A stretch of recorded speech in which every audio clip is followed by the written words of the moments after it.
हो गया है हमारे आज के मैनेजमेंट को शो में जोड़ने का। और आज हमारे साथ जिंदल स्टेनलेस पर हम बात करेंगे, जो हाई क्वालिटी की स्टेनलेस स्टील मैन्युफैक्चरिंग में अपनी पहचान रखती है। और कंपनी के तीसरे तिमाही के नतीजे आ चुके हैं, जिनमें आय तिमाही आधार पर देखें तो 7% की कमी देखी गई है, जबकि मुनाफे में लगभग 11% की गिरावट दर्ज हुई है। सुस्त ग्लोबल डिमांड है और लाल सागर में सुरक्षा को लेकर चिंताओं के बीच स्टील के घरेलू और ग्लोबल एक्सपोर्ट को लेकर क्या आउटलुक है, इसके साथ साथ कंपनी की विस्तार योजना पर भी आइए हम बात करते हैं। और जिंदल स्टेनलेस के एग्जीक्यूटिव डायरेक्टर और ग्रुप CFO अनुराग मंत्री मेरे साथ जुड़ गए हैं। अनुराग जी, स्वागत है आपका हमारी इस पेशकश में। और नतीजे अगर हम देखें तो रेवेन्यू यहाँ पर 7% क्वार्टर ऑन क्वार्टर डिप होता हुआ दिखाई दे रहा है। और प्लान्ड मेंटेनेंस की एक वजह है जो समझ में आ रही है।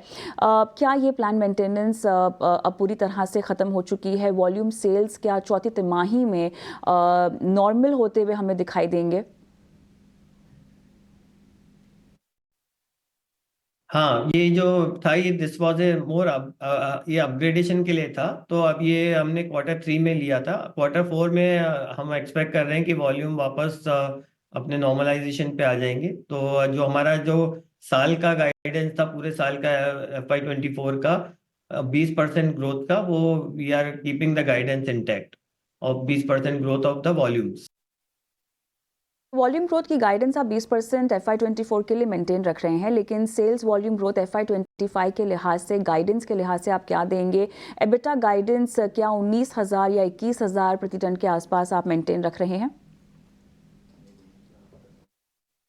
सो FY25 का जो गाइडेंस है, वो भी हम वॉल्यूम गाइडेंस जो है 20% का we are maintaining that we will be able to achieve that. दो चैलेंजेस हैं इसमें, क्योंकि जो एक्सपोर्ट मार्केट है और ये रेड सी की इवेंट्स हैं, जियोपॉलिटिकल इश्यूज हैं, उससे थोड़ा एक्सपोर्ट पे इम्पैक्ट रहेगा। बट इसके क्योंकि हमारा बिजनेस मॉडल बहुत फ्लेक्सिबल है between domestic market and export market, तो वॉल्यूम हम कॉन्फिडेंट है कि हम 20% की वॉल्यूम ग्रोथ FY25 में भी दे पाएंगे।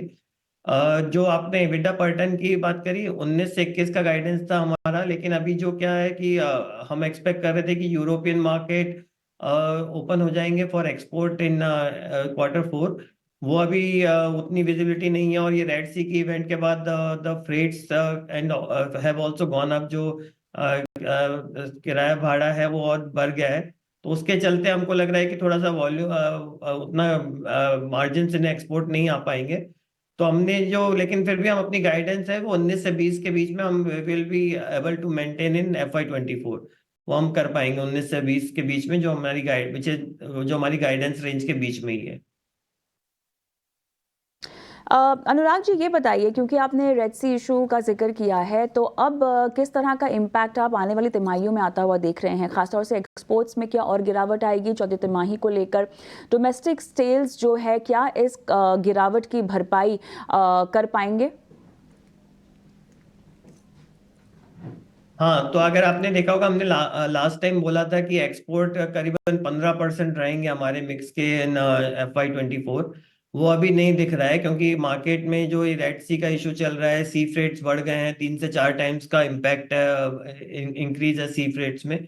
और लंबा टाइम लग रहा है, तो उसके चलते एक्सपोर्ट थोड़े वी आर नॉट एक्सपेक्टिंग कि ये एक्सपोर्ट ढंग से हो पाएंगे इन Q4 ऑल्सो।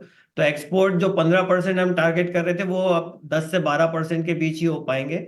लेकिन हम डोमेस्टिक मार्केट की ग्रोथ बहुत स्ट्रांग है, तो हम डोमेस्टिक मार्केट में और इसके वॉल्यूम कंपनसेट कर पाएंगे। इसके लिए जो हमारी गाइडेंस है वो हम अभी भी इंटैक्ट रख रहे हैं कि हम 20% वॉल्यूम ग्रोथ FY24 में दे पाएंगे।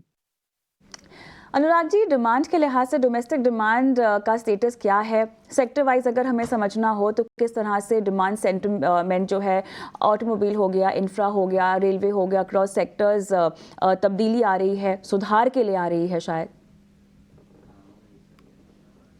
सो डोमेस्टिक मार्केट में अक्रॉस ऑल सेक्टर हम देख रहे हैं कि अच्छी डिमांड है। रेलवे अच्छा डिमांड कर रहा है, ऑटो में across all sectors we are seeing good demand. Pipe and tube industry में हमको अच्छा डिमांड दिख रहा है। तो इंफ्रा में, जो इंफ्रा से रिलेटेड है, तो आपने जो तीनों सेक्टर का, इंफ्रा, ऑटो, रेलवे, इसमें हम एक अच्छा डिमांड मोमेंटम देख रहे हैं। तो काफी गवर्नमेंट के प्रोजेक्ट्स के चलते भी, गति शक्ति एंड ऑल दीज प्रोजेक्ट के चलते भी डिमांड में अच्छा मोमेंटम है। और जो प्राइवेट कैपेक्स है उसके कारण अच्छा मोमेंटम है, ऑटो सेक्टर में हम अच्छा देख रहे हैं। तो डोमेस्टिक डिमांड हम अक्रॉस ऑल सेक्टर अच्छा देख रहे हैं। और हमारा जो बिजनेस मॉडल है, हम एक सेक्टर डिपेंडेंट नहीं है। तो अगर कोई सेक्टर पर्टिकुलर क्वार्टर में अच्छा नहीं करता है तो भी हम उसको वॉल्यूम कंपनसेट कर सकते हैं, क्योंकि हमारे पास पूरी प्रोडक्ट रेंज है जो हर सेक्टर को कैटर कर सकती है।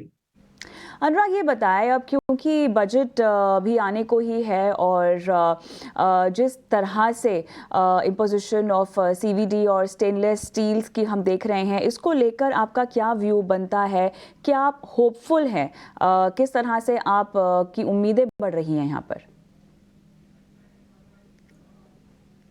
देखिए, उस पर मैं कमेंट नहीं कर सकता, लेकिन जैसा मैंने कहा कि अगर डोमेस्टिक मैन्युफैक्चरिंग बढ़ानी है हमको, तो हमको कहीं ना कहीं जाके जो non level playing field import, मैं इस सारे इंपोर्ट की बात नहीं कर रहा हूँ, जो चाइना, वियतनाम और इस तरह के इंपोर्ट्स आते हैं जो प्राइस डिस्टॉर्शन करते हैं, जो इंडिया में डंपिंग होती है, उसको इमीडिएटली रोका जाना चाहिए। अच्छे इंपोर्ट्स आ रहे हो या यूरोपियन कंट्रीज से तो कोई प्रॉब्लम नहीं है, लेकिन अगर वो सब स्टैंडर्ड क्वालिटी, सब स्टैंडर्ड प्राइस पे मटेरियल आ रहा है, वो कंट्री के लिए ठीक नहीं है। और उसके कारण क्या है, डोमेस्टिक मैन्युफैक्चरर्स को बहुत एक्सपांशन करने के लिए सोचना पड़ता है, अगर बिकॉज देन ऑलवेज भी अंडर प्रेशर कि उसको आगे कैपेसिटी और लगाएं या नहीं लगाएं। तो ये सब अगर हमको थ्रेट निकालना है और डोमेस्टिक मैन्युफैक्चरिंग को बढ़ाना है, तो ये जो non level playing field imports हैं, इनको जरूर कंट्रोल करना चाहिए गवर्नमेंट को। अनुराग मंत्री, बहुत बहुत धन्यवाद, आपने समय निकाला और इतने विस्तार से नतीजों पर हमसे बातचीत की और इस